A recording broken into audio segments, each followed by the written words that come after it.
Good morning, and welcome to Redeemer Lutheran Church. I'm Pastor Gary Lodeholt. In John Bunyan's important book, Pilgrim's Progress, the pilgrim makes his way through many events on his journey through life to heaven. Along the way, he meets many others on their own journeys, but for a time he is accompanied by a character named Faithful, and at one point they approach heaven, which is on the other side of a river. Pilgrim isn't ready to go there yet, but Faithful wades into the river and begins to cross. When he is halfway, he turns back to Pilgrim and cries out, "Take heart, brother, for I feel the bottom, and it is sound." That's the assurance that we have too, especially in this week following Christ the King Sunday. This week we are looking at some of our hymns that proclaim Christ as our King. And one of those speaks of that sound footing we can rely on. Our hymn today is "Christ is Made the Sure Foundation," written in the 700s. Of course, that solid reliability is exactly what we would look for in a king. And the first stanza says that's what we have in Jesus.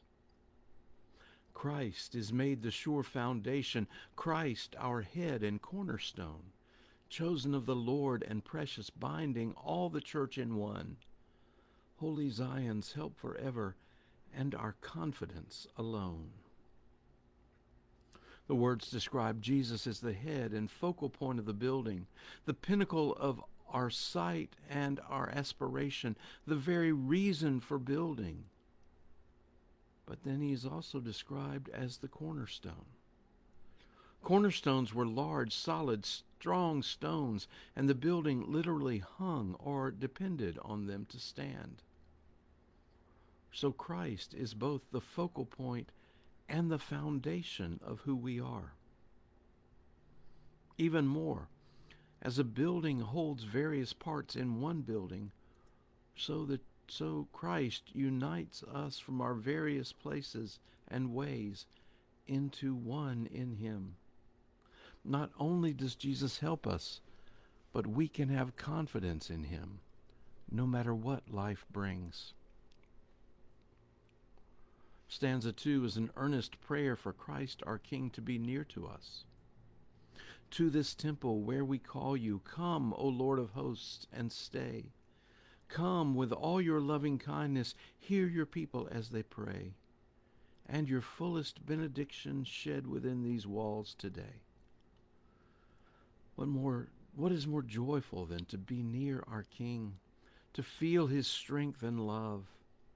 And the stanza ends seeking God's blessings, here called the benediction, found in all of life to be sure, but found especially in God's house as we worship. The third stanza confused me at first, but the more I thought about it, I think the author was reminding us of Romans 8. You probably know the passage where St. Paul says that nothing can separate us from the love of God in Christ Jesus. I think that's what this verse is about. Here bestow on all your servants what they seek from you to gain, what they gain from you forever with the blessed to retain, and hereafter in your glory evermore with you to reign. You see, the love of God is what we hope to have in our lives, and the love of God is something we have forever. We retain it now and hereafter, and in that love we reign with Christ. The last stanza is a doxology, offering praise and honor to God, and ends up recognizing Christ as the King of all creation.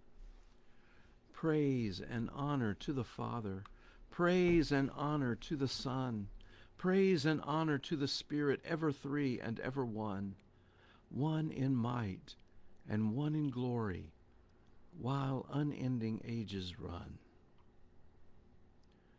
God rules forever. Thanks for watching, and remember to let this day belong to God.